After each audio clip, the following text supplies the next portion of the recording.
దేవుని నామానికి స్తోత్రములు. ఈ ఉదయకాల సమయంలో మీ అందరికీ కూడా నా హృదయపూర్వకమైనటువంటి వందనాలు తెలియజేస్తున్నానండి.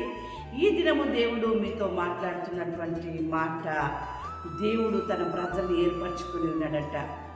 తన ప్రజల్ని ఏర్పరచుకున్నటువంటి దేవుడు ఏర్పరచుకున్నటువంటి ఆ ప్రజలకి దేవుడు చేస్తున్నటువంటి అద్భుతమైన ఆశ్చర్యమైనటువంటి సమాధానకరమైనటువంటి శుభవచనము ఏంటిదంటే, యెషయా గ్రంథం 65వ అధ్యాయం 22వ వచనముల వాక్యం ఈ రీతిగా ఉంది. వారు కట్టుకున్న ఇళ్లలో వేరొకరు కాపురముండరు, వారు కట్టుకున్న వాటిని వేరొకరు అనుభవింపరు. నా జనుల ఆయుష్కాలము వృక్షాయుష్మంతయగును. నేను ఏర్పరచుకుని వారు తాము చేసుకుని దాని ఫలము పూర్తిగా అనుభవించుతారు. దేవుని బిడ్డలారా, దేవుడు ఏర్పరచుకున్నటువంటి బిడ్డలకి ఆయన మాట్లాడుతున్నటువంటి మాట ఏంటంటే, నేను ఏర్పరచుకొనిన వారు తాము చేసుకొనిన దాని ఫలమును పూర్తిగా అనుభవిస్తురంట. వారు ఒకవేళ ఇల్లు కట్టుకున్నారా, ఇల్లు కట్టుకోవాలని అనుకుంటూ ఉన్నారా, అందులో మీరు కాపురం ఉంటారు అని చెప్పేసి అని దేవుడు మాట్లాడుతూ ఉన్నాడు.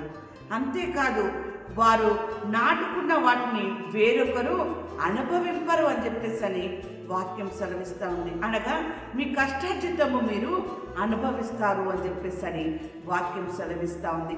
నా జనుల ఆయుష్యము వృక్షాయుష్యమంతా యగును. ఎంత మీ ఆయుష్ను పొడిగిస్తూ ఉన్నాడు దేవుని బిడ్డలారా. అంతేకాదు, ఆయన మాట్లాడుతున్నటువంటి మాట ఏంటంటే, వారు వృధాగా ప్రయాసపడరు, ఆకస్మికంగా కలుగు అపాయము నొందుటకై పిల్లలను కనరు.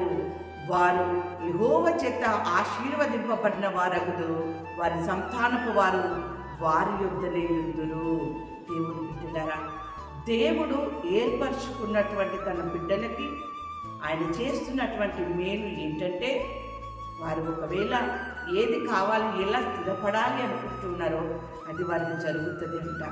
ఇల్లు కట్టుకోవాలనుకుంటూ ఉన్నారా, ఇల్లు కొనుక్కోవాలనుకుంటూ ఉన్నారా, దేవుని బిడ్డలారా, అది మీకు జరుగుతుంది అంటూ ఉన్నాడు. మీ కష్టార్జితము మీరు అనుభవిస్తారు అని చెప్పేసి అని అంటూ ఉన్నాడు. ఎలాంటి అనారోగ్య పరిస్థితుల్లో మీరున్నా ఆయన మిమ్మల్ని ముడుతారు, మీకు ఆయుష్ను ఆయన పెంపొందింపజేస్తాడు, ఆరోగ్యమునిస్తాడు, స్వస్థతనిస్తాడు, విడుదలనిస్తాడు. అంతేకాదు దేవుని బిడ్డలారా, ఆయన మిమ్మల్ని ఆశీర్వదిస్తాడట. అట్టి ఆశీర్వాదము ద్వారా దేవుని యొక్క వాక్యం సెలవిస్తుంది కదా, వారి సంతానపు వారు వారి యొద్దనే యుందురు. నా పిల్లలు నాకు దూరం అయ్యారు, నా పిల్లలు నన్ను విడిచి వెళ్ళారు అన్నటువంటి ఆలోచనలో మీరు ఉన్నట్లయితే దేవుడిని ఏర్పరచుకున్నాడు. ఎలా ఏర్పరచుకున్నాడంటే, నువ్వు ఆయన నమ్మి ఉన్నావు, ఆయన ఎందుకు విశ్వసించి ఉన్నావు, ఆయన ఎందుకు భయము భక్తి కలిగి ఉన్నావు. దాన్ని బట్టి ఆయన బిడ్డలు ఎవరైతే ఆయన ఎందుకు భయము భక్తి కలిగి ఆయనకు మొరపెడతారో వారి కోరికను దేవుడు నెరవేర్చే దేవుడిగా ఉంటూ ఉన్నాడు. ఈరోజు దేవుడితో మాట్లాడుతున్నటువంటి మాట కూడా అది. దేవుని బిడ్డలారా, నేను ఏర్పరచుకున్నటువంటి వారు తాను చేసుకున్న దాని ఫలమును పూర్తిగా అనుభవిస్తున్నారు అని చెప్పేసి అని మాట్లాడుతూ ఉన్నాడు. చూడండి, వాక్యం సెలవిస్తూ ఉంది కదా, యెహోవా ఆశీర్వాదము ఐశ్వర్యం ఇచ్చినంట. దేవుని బిడ్డ, నువ్వెంత కష్టపడ్డా నీకు అది ఐశ్వర్యము అనుభవించలేవు. కానీ దేవుడి చేత నువ్వు ఏర్పరచబడి దేవుడి చేత ఆశీర్వాదం పొందినటువంటి నీవు ఆయన ఇచ్చేటటువంటి ఐశ్వర్యం ఇంత అంత కాదు. దాన్ని నువ్వు అనుభవిస్తావు, తృప్తికరమైనటువంటి జీవితమును జీవిస్తావు. ఆయన ఇంకొక మాట మాట్లాడుతున్నాడు, ఇదిగో నేను యుగ సమాప్తి వరకు కూడా సదాకాలం మీతో కూడా ఉందునని వారితో చెప్పాను. ఆయన మీతో కూడా ఉంటాను అని చెప్పి మాట్లాడుతున్నాడు. ఎంత చక్కని మాట. ఈరోజు నువ్వు దేవుడి చేత ఏర్పరచబడినావా? దేవుని ఎందుకు భయము భక్తి కలిగి ఉన్నావా? దేవుని యొక్క మాటల్ని లోబడుతూ ఉన్నావా? దేవుని మాటల్ని మీరు అంగీకరిస్తున్నారా? నీవు నీ కుటుంబం ఎలా ఉన్నారు? దేవుని బిడ్డలారా, నీ చింత యావత్తు ఆయన పైన వేసినట్లయితే ఆయన నీ యొక్క ప్రతి కార్యాన్ని కూడా జరిగిస్తాడు, సఫలపరుస్తూ ఉంటాడు. నువ్వు మనుషుని నమ్ముకున్నట్టు కంటే యెహోవాని ఆశ్రయించు.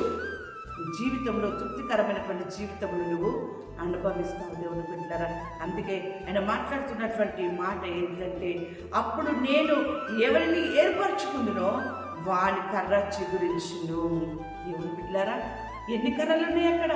కానీ అహరోను కర్ర మాత్రమే చిగురించబడింది. ఈరోజు ఎన్ని కర్రలు, ఎన్ని జీవితాలు నీ చుట్టూ నీ దగ్గర ఎండిపోయిన జీవితములుగా ఉండొచ్చు. ఎండిపోయినటువంటి నీ జీవితాలలో ఆయన ఏర్పరచుకున్నాడు. నీ కర్రని చిగురింపజేస్తూ ఉన్నాడు. నీ కుటుంబంలో అద్భుతం చూస్తావు దేవుని బిడ్డలారా. ఆ చిగురించినటువంటి ఆ కర్ర మహావృక్షం అవుతుంది దేవుని బిడ్డలారా. అటువంటి ఆశీర్వాదములు దేవుడు నీకు నీ కుటుంబానికి ఇవ్వాలని ఆశపడుచున్నాడు. నీరు కట్టినటువంటి తోట వలె ఎప్పుడు ఉక్కు చుట్టూ నీటి ఊట వలనే పచ్చగా ఉండు తన కాలమును ఫలమించు వృక్షము వలె ఆయన నిన్ను నీ కుటుంబాన్ని చేయబోతున్నా. ఆ రీతిగా దేవుడు నిన్ను ఏర్పరచుకొని ఉన్నాడు. ఆ రీతిగా దేవుడు నిన్ను నీ కుటుంబాన్ని ఆశీర్వదిస్తూ ఉన్నాడు. ఆ రీతిగా దేవుడు నీకు కావలసినవి, నీ కుటుంబానికి కావలసినవి అన్నిటి కూడా సంపూర్ణంగా దయచేస్తున్నాడు.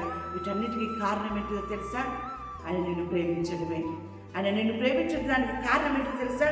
నువ్వు ఆయనను ప్రేమించడము, ఆయన ఆజ్ఞలను బట్టి నువ్వు గాయపడడం దేవుడు బిడ్డరా. అందుకనే ఇక్కడ వాక్యం సెలవిస్తూ ఉంది కదా. పేతురు రాసిన మొదటి పత్రిక 2వ అధ్యాయం 9వ వచనంలో వాక్యం మీద ఎత్తుగా ఉంది. అయితే మీరు చీకట్ల నుండి ఆశ్చర్యకరమైన తన వెలుగులోనికి మిమ్మల్ని పిలిచిన వాని గుణాతిశయములను ప్రచురము చేయు నిమిత్తము ఏర్పరచబడిన వంశమును, రాజులైన యాజక సమూహమును, పరిశుద్ధ జనమును, దేవుని సొత్తైన ప్రజలునై ఉన్నారు. దేవుడు మిమ్మల్ని ఏర్పరచుకొని తన సొత్తైనటువంటి ప్రజలుగా, రాజులైన యాజక సమూహముగా, పరిశుద్ధ జనముగా ఆయన మిమ్మల్ని చేసుకొని ఉన్నాడు. దేవుని బిడ్డలారా, అంతగా చేసుకున్న మీ దేవుడు మిమ్మల్ని విడిచిపెడతాడా? దేవుని బిడ్డలారా, మీకు దూరముగా ఉంటాడా? ఆయన మీలో ఉండి, మీతో ఉండి, మీకు సమీపముగా ఉండి మీరు చేసేటటువంటి ప్రతి పనిని కూడా తాను సఫలం చేస్తూ ఉన్నాడు. ఆ యొక్క చేసే కష్టార్జితమును కూడా, ఆ ఫలమును కూడా మీరు పూర్తిగా అనుభవించేటటువంటి మీ పిల్లలతో కావచ్చు, మీ కష్టార్జితం కావచ్చు, మరి ఏదైనా సరే వృధా అనేది పోకుండా మీరు అనుభవించేటటువంటి స్థితిలో దేవుడు మిమ్మల్ని ఏర్పరచుకొని ఉన్నాడు. దేవుడు బిడ్డరా, అందుకే వాక్యం సెలవిస్తూ ఉంది కదా. తెస్సలోనీయులకు రాసిన 2వ పత్రిక 2వ అధ్యాయము 13వ వచనంలో వాక్యం ఈ రీతిగా ఉంది.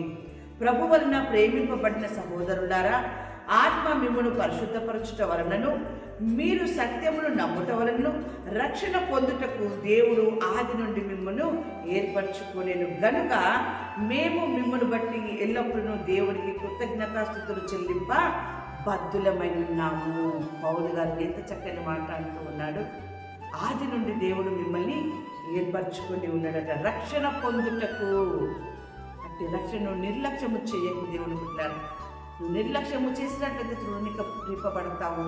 కానీ రక్షణని నీవు లక్ష్యము చేసి ఆయన మాటకు లోబడినట్లయితే ఆయన నిన్ను నీ కుటుంబాన్ని ఏర్పరచుకొని యెషయా గ్రంథము 65వ అధ్యాయము 22వ వచనంలో చెప్పబడిన రీతిగా నేను ఏర్పరచుకున్న వారు తాము చేసుకున్న దాని ఫలమును పూర్తిగా అనుభవిస్తురు అనేటటువంటి భాగ్యాన్ని మీకు మీ కుటుంబానికి ఆయన ఈ దినమున అనుగ్రహించునుగాక.